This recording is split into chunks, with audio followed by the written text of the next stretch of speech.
Buddy. It's been interesting, this whole quarantine thingy.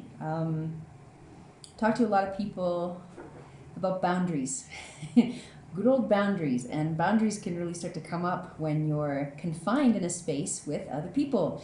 And I've had a lot of questions about specifically certain interactions that can feel draining when they're over. And this just goes not even for quarantine but for life. How do I really sense if there's been a violation of an energetic boundary? It's a big question for people, and this is why I started to share the videos on how to do energetic scanning with your hands. So of course, if you didn't watch them because you didn't really understand what the application was, go back and check out using your hands to scan. I did 1 and 2 videos, and it's a great way to start. And the reason I did that was actually thinking about the specific video. So on our energetic body, if we're in a state where we're feeling pretty good, yeah? And somebody comes in and they're feeling scared, they're feeling fearful, they're feeling afraid, just low in energy, or even if they're sick, they come into our energy field, and unconsciously there's energy that's sent out looking and seeking for relief, this person. So they're literally sending out tendrils to the ether, looking for somewhere to cord into to basically feed the battery that is them. Again, they don't do it consciously, but if this is happening, what you'll notice is when certain interactions, people come and they talk to you, after when you're finished, you're like, oh my God, I feel so tired of that, I feel so exhausted. Well, likely what's happened is the energetic body of them has somehow corded into you and is zapping you, and it's continuing to happen. So that's why even afterwards you can feel wiped out. So it's really important to have more agency over your body and say, okay, well, what can I do? So if you know that you're going into a challenging situation before, I highly recommend, sorry to keep doing this, going back and checking out the video on putting up a mental ward or mental protection or an emotional protection if you know ahead of time. But that doesn't always get to happen. Sometimes just life hits you on the fly, and all of a sudden you're in an interaction, you're starting to feel like, whew, this isn't feeling so good. So first and foremost, like when you know that's happening, ideally if you can extract yourself from the situation, and this takes grace. I always say, like, if there's someone that's coming to me and they're repeating the same thing, oh, this is this, like, I have to be really mindful of my own energy field and fierce about it, to get past that point where I'm not worried about being liked and being accepted and being seen as this nice person. In the sense, when I see someone zapping my energy, it's like, hey, I've got to put up a boundary, so I'll sometimes figure out how to extract myself. I may say to the person, hey, we've been in this loop before. I'm going to give you 5 minutes, but then after that 5 minutes, I'm done. If you want to make a change, I'm totally here to help you, but till that point, I don't want to talk about this anymore. And be fierce about it. And that's okay. Doesn't mean you're a bad person. You're actually honoring them by not letting them stay in the same draining loop that they're locked into. You're not enabling.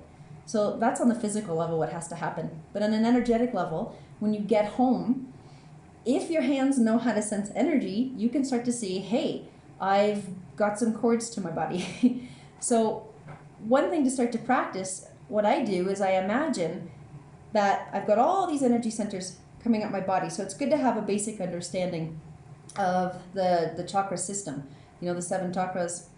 And what I imagine is I take my hand and I just imagine it's me. So say this little hand here is my body. I'm going to ask, do I have any, you could say, negative cords, unauthorized cords to my body? I'm going to take my hand and I'm going to scan down. So again, you want to make sure that you've worked on trying to make your hand sensitive. If there's nothing attached to you, you'll basically put your hand down and you won't really feel anything. Like, no, feels pretty good. But if there's something there, you put your hand down and all of a sudden, you feel somewhat of a pushback. So you generally know, okay, there's something there that shouldn't be there. So on a very simple level, what can I do about it?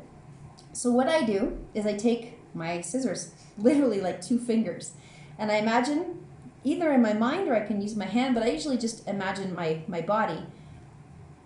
And I take my scissors and I imagine cutting down the front, cut, that any cords attached to me, I cut them.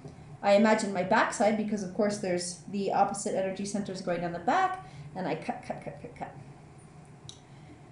We have agency over our body, and it's just checking to see, you know, is this person zapping my energy? And this can go, there's so many applications to this. But again, it's really important to say when you're scanning these sorts of things, that information stays with you. This information is sacred, and you don't want to use it to harm other people, to put other people down, to become angry at other people. Again, all this is unconscious so many of the time. So many people just, they don't even know that they're doing it. Yes, there are some people that do know that they're doing it, and this application applies just as well.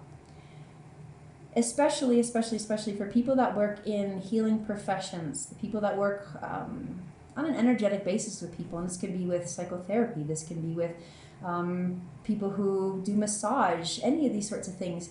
We're a lot more prone to taking on energetic cords with people. And the other place that you get, not only in the front of the body and the back, but the spleen chakra. So there's a little chakra that on the front and back side of the spleen. So this is on the left side of your body, right? So just kind of like around the line of the rib. So you go in the front and back, but you can use your hand again. This is my spleen. You can say it's anything.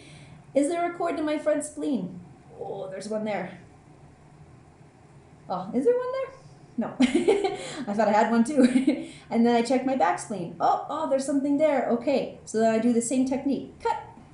Separate. So anyone that does these sorts of healing professions, you should be doing this at the end of every single day, if not at the end of every single session. Super, super crucial. Even yoga teachers, meditation teachers, it's the same thing. You notice when you get home from a yoga class and you're like, oh, why do I feel so tired? That's why. So start to practice this. Cut, cut, cut. Perfect. So if you can put your shields up before, great. If not, do this technique. So thank you very much. If you have any other questions, please let me know. If you like what you're seeing and you want to continue on with more, please click subscribe and click like for the video, share with your friends, and yeah, have a wonderful day and stay clean.